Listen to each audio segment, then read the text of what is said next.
record. All right, so it's actually past our starting time already, and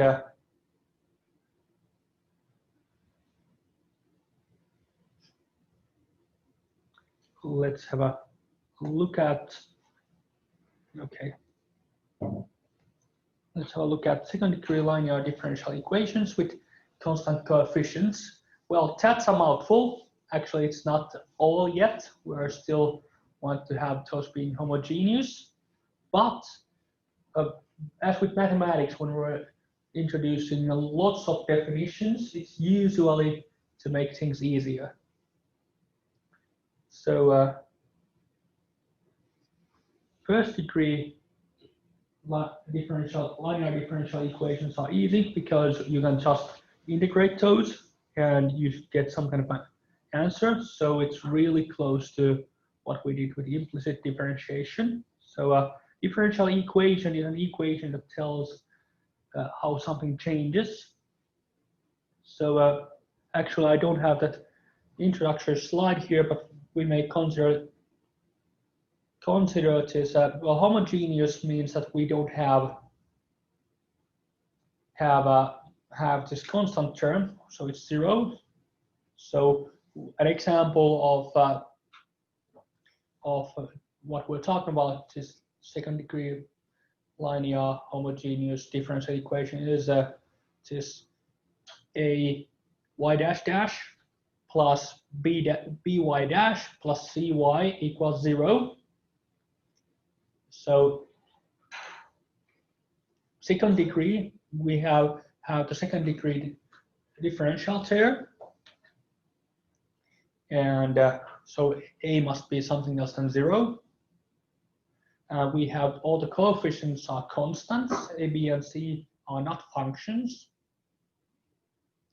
And then this linear and homogeneous means that when we have a set of solutions, then the definition of linear means that any linear combination of solutions is also a solution. Is everyone familiar with the term linear combination? Those of you who are, raise your hand. Okay, not all. So now if we have defined something as a linear combination of two things, then let's stop the screen share for a moment. So you should now see my video there. Also, Magnus and Arturi.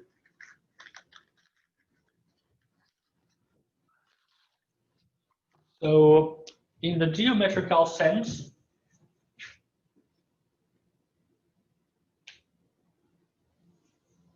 if we have two vectors or 2 points,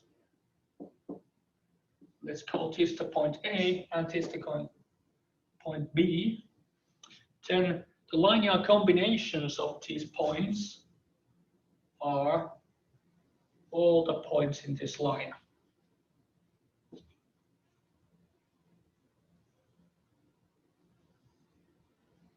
So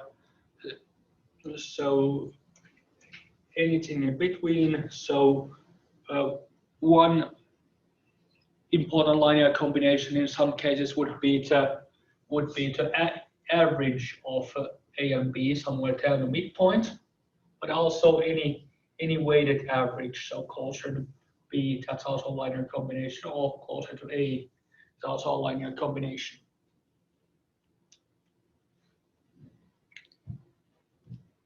And now we may have, in the case of differential equation solutions, we may have two functions. We're typically talking, easier to draw if the marker is open. We're typically talking, for example, some kind of exponential functions, because exponentials have this nice property that the dx of ex is ex. So when we're working about functions that are defined by or how in the case of a if we have this as y, then we notice that we have this nice case that y dash dash is y when we're having the exponential as y. So that's why we like those. And now any combination of these curves, so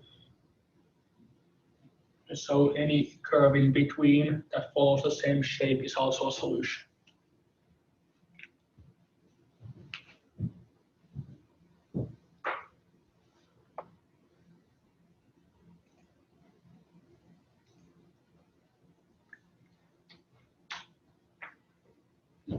So yeah, what it says on the tin. So any constants A and B, and also not those in between. So we also can interpolate. So if we have function yt as a solution, then any multiple of yt is also a solution. So this is part of the linear combination. So this is a linear relationship to that function.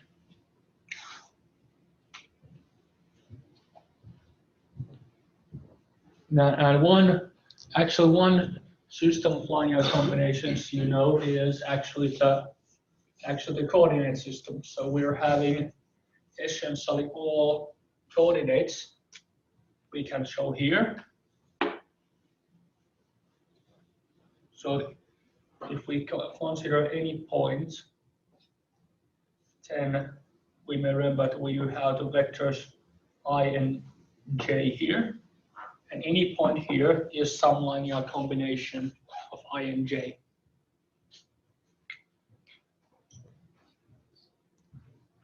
So I was just drawing the standard basis vectors on the screen and then an arbitrary point because the screen isn't, the board isn't shared right now.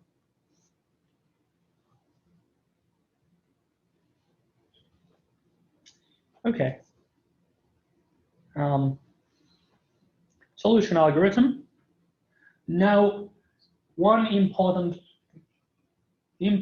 thing we have for the e to the power of something is that it never goes to 0. Whatever the exponent may be, e to the power of something is never 0.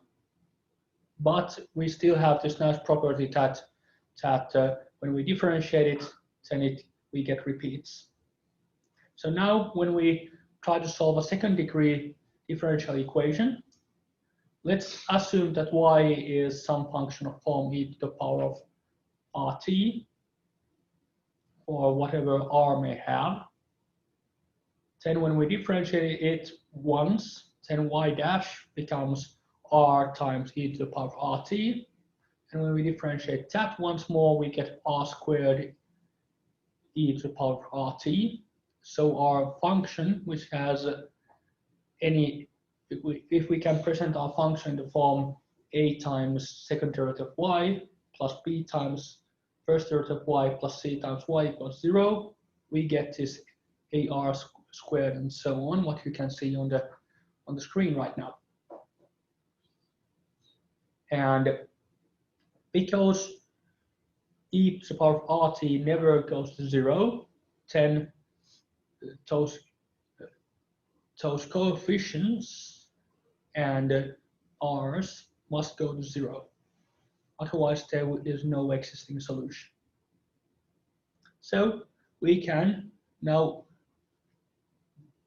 fall back to solving a second degree equation. And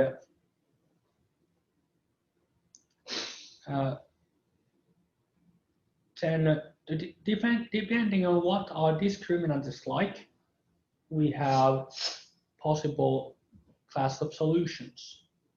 Now, how many of you have had complex numbers before? A few. Okay, so we may remember that if we consider only real numbers, then as long as the discriminant is 0, or greater than 0, so this capital D there, then it does have a real solution.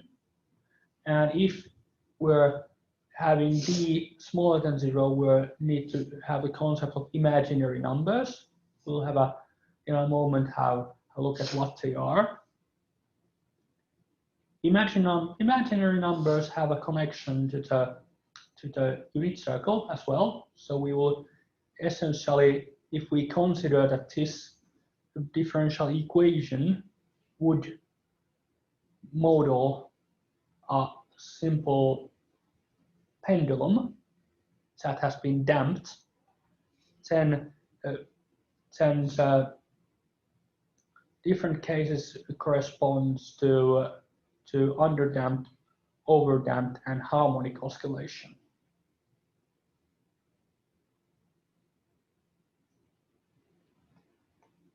So the first case is the easiest. We have a discriminant that's larger than 0, and then when we solve this IR squared plus BR plus C, it does have two real solutions. So one root, so you may remember that the solutions of a function equals 0 are called its function's roots. Then we have two solutions. Solve by whatever method you need to use to solve a root.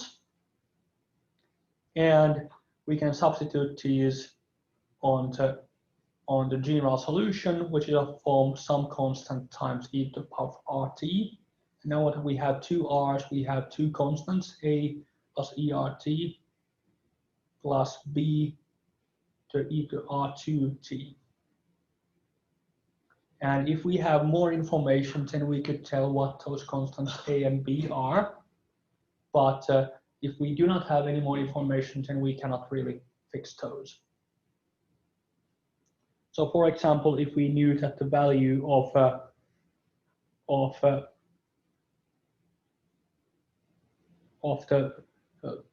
y at some value of t is something, then we can try solving this problem. For two unknowns, we need at least two pieces of information.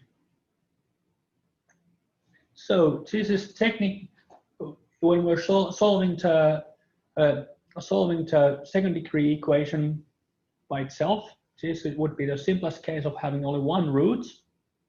Well, technically it has still two real roots, but those roots happen to be the same value. So we have just one e to the power of RT that solves this. Now when we want to develop a general solution, we actually put some whatever function there, ut, and we're going to show what form it must be in order it to be a solution. So when we differentiate ERT times UT, okay, we're using the chain rule there, we get that kind of a, well, actually multiply, so product rule there, sorry. So we get that kind of a type of solution, and when we differentiate that one more time, we get y dash dash equals solution. This looks a bit hairy, but we can see that we can take common terms. So if we collect the terms of, well, everything has a e to the power of RT as a multiple, and then we can collect the terms for u dash dash, there's none anymore when we take the e to the power of RT as a common term. Then we have 2r times u dashes and r squared times ut. So this 2 does fall back to this form of the equation. And now when we're looking at the last line, e to the power of RT never goes to 0. And then the rest don't really seem to just, well, we have solutions for those. So we have the a plus b plus c there again, which for our root goes to 0. But a does, by definition, if there's a second degree equation, a doesn't go to 0, so u dash dash must be a 0, 10. because we, by definition, A is non-zero, then over here, this U dash dash must be 0 for this to hold true, by definition. So this is the last kind of magical thing here.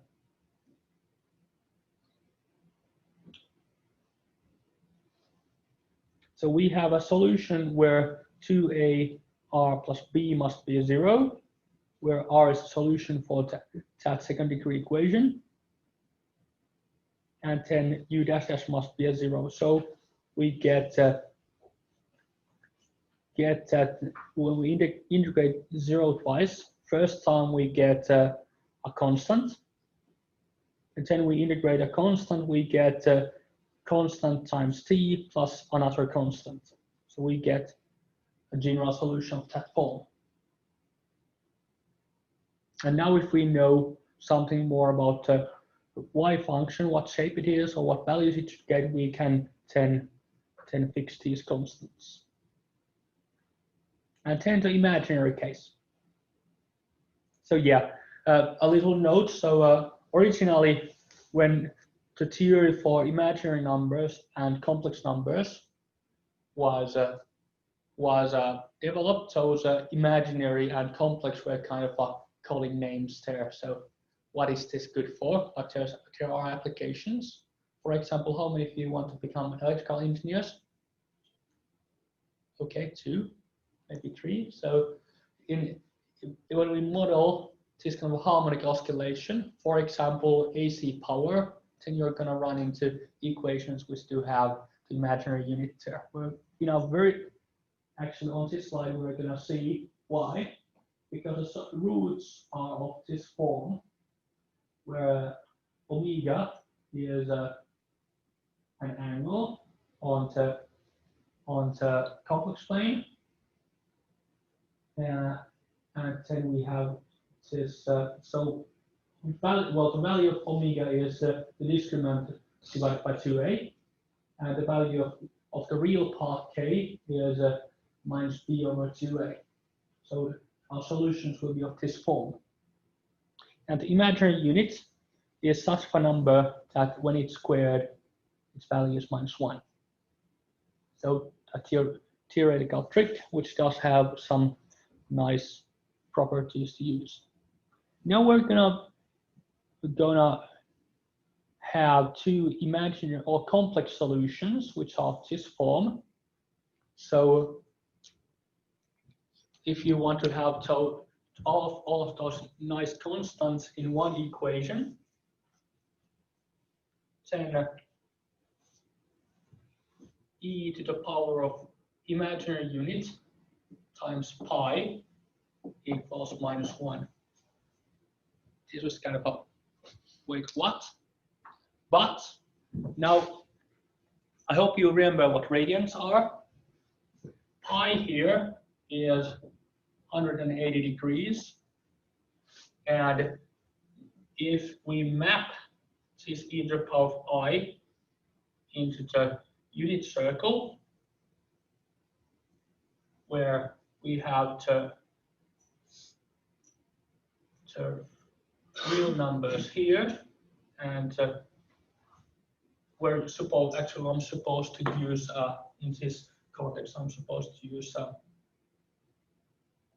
well, it doesn't really look much different, so you're supposed to use this kind of a italics, cursive script here, and then I, which stands for the imaginary plane. So this is imaginary unit there, 1i, and no real part. This is 1, and this e to the power of I pi is here. Its value is -1. So we're essentially, this is of the form I times omega is going by the angle of omega around the unit circle.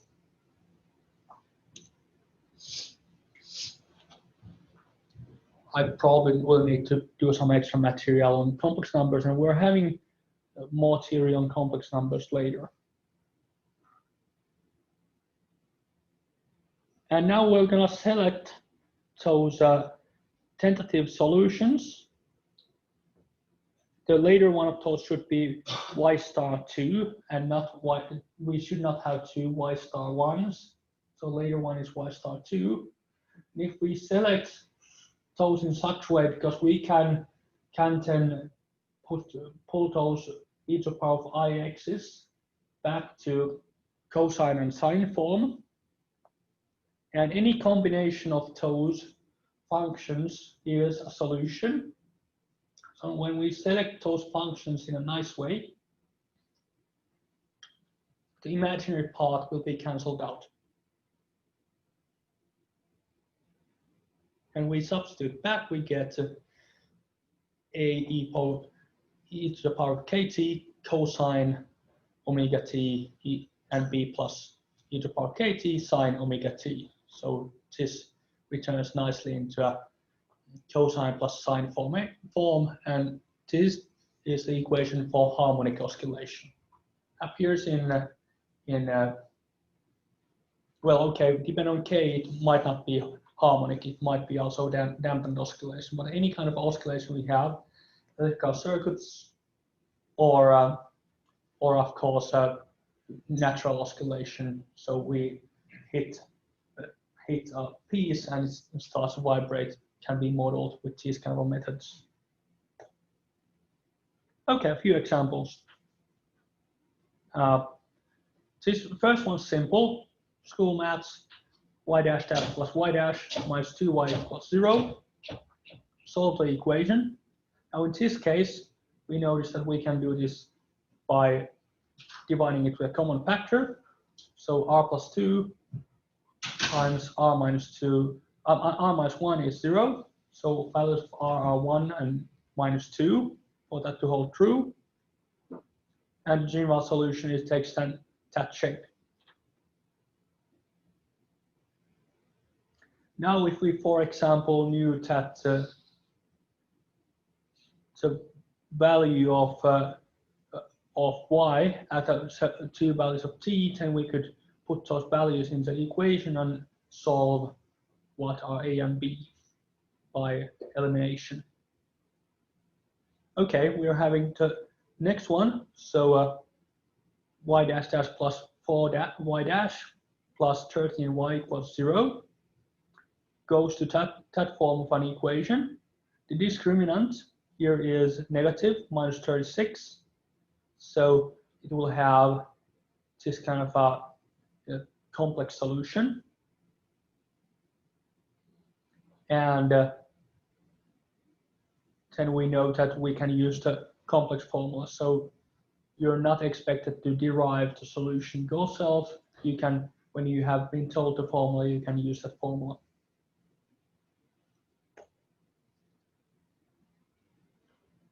Example of an initial value problem, similar shape of function, but we now do also know that the y0. So when we need to know 2 points in order to have solution for 2 unknowns. So y0 is 2 and y dash 0, so the first derivative is minus 3. Discriminant is minus 4. We know the k from the formula, and we get a general solution.